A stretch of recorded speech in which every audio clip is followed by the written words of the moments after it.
some 60,000 packages of food packed up today inside the UNI Dome in Cedar Falls on the UNI campus. It's the annual Pack the Dome event, sponsored, of course, by the Northeast Iowa Food Bank on Martin Luther King Jr. National Holiday. KWWO reporter Emily Moss was there for us today, shows us more from inside the dome. It's about the community helping the community. Inside of the Unidome, volunteers spent Martin Luther King Jr. Day working to give back to their community, filling bags for kids to take home with food to last each weekend for the rest of the school year. MLK Day is about a day of service. It's about a day of giving back. And this is one of the biggest volunteer events that I know of in our service area, as probably even in the state of Iowa. The Northeast Iowa Food Bank reports over 14,000 children in eastern Iowa are food insecure, meaning they don't have access to enough food to meet their needs. Food Bank Director Barb Prather says the annual event helps fill the gaps left behind by government funding.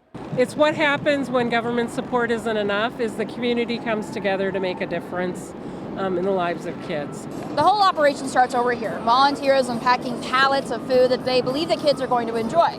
From there, it's brought over to this table of volunteers where they're packing each individual food item into individual bags for the kids to take home. About 2,000 volunteers showed up here today in the Unidome to pack over 60,000 meals. And President Mark Nook says that the operation just keeps growing every year.